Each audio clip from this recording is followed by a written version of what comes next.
Kali ini saya akan menambahkan kembali perbezaan yang mencolok sekali antara zuhud dengan tasawuf. Salah satu jalan menuju ma'rifah, al-arif. Kalau anda sudah menumpuh kaki pertama dalam ilmu tasawuf ataupun dalam bidang tasawuf, anda sudah dijuluki arif. Ketika anda sudah menumpuh jalan tasawuf, jalan menuju ma'rifah itu dengan zuhud. Itu jalan untuk kita mendapatkan ma'rifah, harus dengan zuhud. Tapi zuhud mereka selalu dikaitkan dengan faqar dan ju', lapar dan fakir. Artinya anda hidup dalam kondisi fakir dan anda hidup dalam kondisi lapar. Artinya jauhkan diri anda dari semua bentuk kelezatan fisik. Kelezatan yang sifatnya material anda hilangkan, supaya yang tersisa antara anda itu cuma ciptaan Allah, supaya dia lebih dekat dengan Allah Subhanahu wa ta'ala. Jadi jalan zuhud bagi mereka itu faqr dan ju', harus fakir. Maka kalau kita cari biografi para ulama tasawuf, baik dari tabakat pertama yang kita sebutkan dari awal abad 3 Hijriah, ataupun tabakat kedua pertengahan 3 Hijriah, ataupun tabakat ketiga itu memasuki awal abad ke-4 Hijriah, semua mereka hidup dalam kondisi fakir. Fakir bagi mereka pilihan, hidup dalam kondisi fakir dan hidup dengan menahan rasa lapar. Ini zuhud dalam pandangan tasawuf. Anda harus hidup fakir. Bahkan sebagian kitab tasawuf mengumumkakan ilmu ma'rifah ini tidak bisa didapatkan kecuali orang yang hidup dalam kondisi fakir dan lapar. Pernah suatu ketika salah seorang pemuda suka dengan ilmu ma'rifah. Dia mendatangi salah seorang syekh dari masyayikh tasawuf sufi. Kemudian syekh itu mengatakan, anda tidak layak untuk mendapatkan ilmu ini, tapi cari seorang afkarun nas fi hadzal bilad, orang yang paling fakir di negeri ini. Si pemuda itu berjalan mencari orang paling fakir, berhari-hari dia tidak mendapatkan. Akhirnya ketika dia melalui satu kali, dia dapatkan ada seorang kondisi sangat fakir. Bajunya sudah tercompang-camping, tersobek. Dengan dada yang terbuka, dia mencuci bajunya di dekat kali.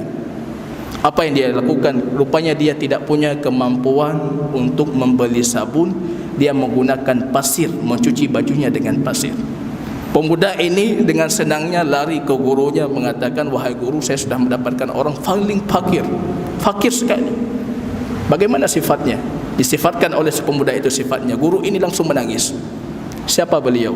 Jabir ibnul Hayyan, yang kita nisbahkan kepadanya ilmu aljabar, matematika. Hidup dengan kondisi fakir. Maka ini tidak bisa kita pisahkan.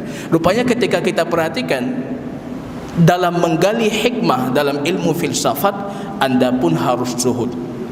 Bagaimana zuhudnya? Harus hidup dalam kondisi fakir dan harus hidup dalam kondisi lapar.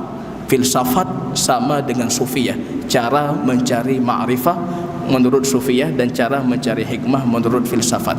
Maka kita tahu Jabir ibn Hayyan, beliau orang nomor 2 yang dijuluki sufi setelah Abu Hashim as-Sufi. Orang nomor 2 dijuluki sufi. Dua-duanya ahli kalam, ahli filsafat. Jabir ibn Hayyan orang yang disebutkan hidupnya dengan ilmu kimia. Kita kenal di ilmu kimia teori-teori beliau, dan kita kenal ilmu aljabar, matematika. Imam Syafi'i mengatakan, faman talabal mal aw talabad dunya bil kimia faqad aflasa. Siapa yang mencari dunia, kata Imam Syafi'i, dengan ilmu kimia, mencari harta dengan ilmu kimia, maka dia sudah merugi, pasti hidupnya akan fakir. Dan terbukti seperti yang beliau katakan, awal-awal dulu penggiat ilmu kimia, ini ceritanya zaman dulu, bukan cuma sebatas kimia murni, kimia dengan filsafat. Mereka hidup dalam kondisi fakir dan kelaparan. Jadi jalan kita menuju ma'rifah itu, anda harus fakir, anda harus lapar. Kita perhatikan, kita balik sekarang konsep syar'inya. Lapar dan fakir, ibadah atau bukan? Siapa jamaah yang tahu jawabannya? Kira-kira lapar itu ibadah atau bukan? Saya mau lapar, kemudian saya niatkan ini karena Allah, dapat pahala enggak? Lapar Bukan puasa, bukan puasa. Puasa ibadah, ada bentuknya, ada sahurnya, ada bukanya, ada waktunya. Ini menahan lapar. Jangan kita jadikan dalil baginda Rasul sallallahu alaihi wasallam pernah melilit perutnya saking laparnya dengan batu. Itu kondisi yang dituntut dari kita, kesabaran. Itu bukan sunnah yang harus kita ikuti. Tidak ada sunnah lapar dapat pahala, itu tidak ada. Siapa madhabnya, siapa ulamanya? Tidak ada seorang pun ulama yang mengatakan lapar itu ibadah. Lapar tercela. Lapar itu hukuman. Kalau kita buka Al-Quran kembali, lapar itu hukuman untuk orang-orang kafir. Perhatikan Allah ketika bercerita tentang penduduk Mekah. Wa daraballahu mathalan, Allah kasih satu contoh. Qaryatan aminatan mutmainnah, satu kampung yang aminah, aman, mutmainnah, tentram, damai masyarakatnya. Ta'tiha rizqullah, mereka datang rezeki Allah kepada mereka ragadan, dalam kondisi berlimpah ruah. Itu negara aman, makmur, damai, rezeki datang dari segala, min kulli makan, dari semua tempat datang rezeki secara berlimpah ruah. Fakafarat bi an'umillah, kemudian mereka kafir, mengingkari nikmat Allah. Fa'adzaqaha Allah libasal ju', maka Allah atas kekufuran mereka menimpakan kepada mereka pakaian kelaparan. Artinya menimpakan kelaparan, hukuman. Lapar itu hukuman, jangan dijadikan ibadah. Rasul pernah lapar, sahabat pernah lapar, Abu Hurairah pernah lapar. Itu kondisi yang dituntut kesabaran, bukan sunnah. Fakir bahaya. Jamaah, kalau fakir, baginda Rasul mengatakan itu lebih dekat kepada kekufuran. Doa yang sering kali dipanjatkan oleh Rasul, Allahumma inni a'udzubika minal faqr. Ya Allah, aku minta perlindungan dari kefakiran. Minta perlindungan dari kefakiran. Wa innahu labisa, sesungguhnya kefakiran itu seburuk-buruknya dhaji, seburuk-buruknya kondisi. Wa a'udzubika minal khiyanah wa innaha labisal bitanah, dan juga aku minta perlindungan dari khianat. Baginda Rasul terus setiap harinya minta perlindungan dari fakir, minta perlindungan dari lapar. Jangan ini zuhud, jangan salah kita pahami. Kalau salah konsep zuhud, kembali ke zuhudnya Sufiyah. Konsep zuhud kita apa? Hadis Imam Tirmizi. Wa inna mazahid, orang zahid itu kata baginda Rasul dalam hadis Imam Tirmizi, laisa man yuharrimul halal, bukan orang yang mengharamkan yang halal. Ini bahaya kalau sudah mengharamkan yang halal, ini bahaya sampai ke tingkat kekufuran kalau kita halalkan. Itu bukan orang zahid. Jadi ceritanya kalau Imam Abdul Qadir Al-Jailani yang dinisbatkan kepadanya Tariqah Al-Jailaniyah, setiap kali membaca kitab hadis di bab zuhud, beliau memulai dengan perkataan Isa. Asar yang dinukilkan dari Isa, bagaimana sanadnya wallahu alam. Isa alaihi salam setiap diberikan kepadanya minyak wangi ataupun setiap mencium bau minyak wangi selalu menutup hidungnya, karena tidak bisa anggota tubuh ini merasakan kelezatan dari duniawi, tidak boleh. Kalau kita perhatikan baginda Rasul, justru yang paling baginda Rasul cintai dari dunia ini an-nisa, perempuan, dan minyak wangi. Wa ju'ilat qurratu aini fi shalah, ketenanganku dan kedamaian hatiku itu terletak dalam salat. Jadi zuhud itu bukan tahrimul halal, kita haramkan yang halal, wala bi'idha'atil mal, dan jangan juga boros dalam penggunaan harta. Itu bukan zuhud.